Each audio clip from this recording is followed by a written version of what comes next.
Good morning, brothers and sisters. Romans 1:18 says, "For the wrath of God is revealed from heaven against all ungodliness and unrighteousness of men who suppress the truth in unrighteousness, because what may be known of God is manifest in them, for God has shown it to them. For since the creation of the world, his invisible attributes are clearly seen, being understood by the things that are made, even his eternal power and Godhead, so that they are without excuse. Because although they knew God, they did not glorify him as God, nor were thankful, but became futile in their thoughts, and their foolish hearts were darkened."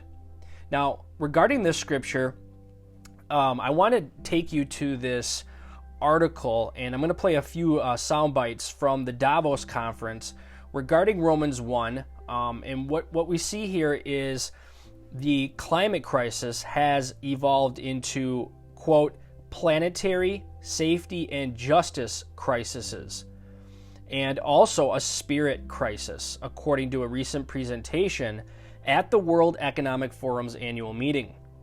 So climate change has long been a priority of the WEF, which brings together hundreds of world leaders every year to consider new policies to manage the global system.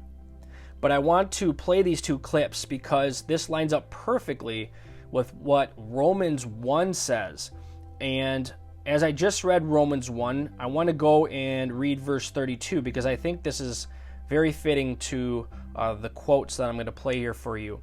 It says, "Who, knowing the righteous judgment of God, that those who practice such things are deserving of death, not only do the same, but also approve of those who practice them."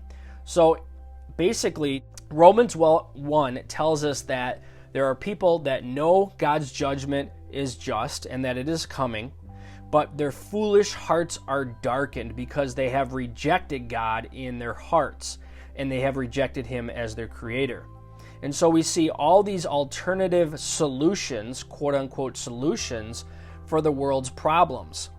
Now, the first clip that I'm going to play for you is from the Swedish scientist Johan Rockström and what he said at a presentation Wednesday. Dear friends, scientifically, this is not a climate crisis. We are now facing something deeper. Mass extinction, air pollution, undermining ecosystem functions, really putting humanity's future at risk. This is a planetary crisis. This is a safety crisis, but above all, it is also a justice crisis. Many areas in the world are uninhabitable. This uninhabitable zone is increasing. If we continue with our greenhouse gas emissions, then by 2070, as many as 3 billion people will live in uninhabitable zones.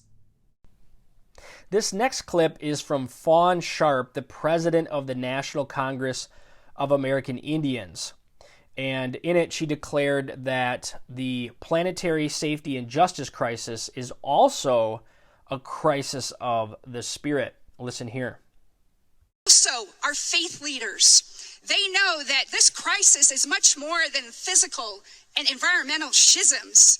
We have a deeply wounded spirit as a people that is in desperate need of healing and restoration. And we must look to our Almighty Creator to find our proper place in humanity, our proper place as that one strength. So in conclusion, brothers and sisters, this goes back to fulfill prophecy, which in 1 Thessalonians chapter 5 says, when they say peace and safety, sudden destruction comes upon them, and they shall not escape.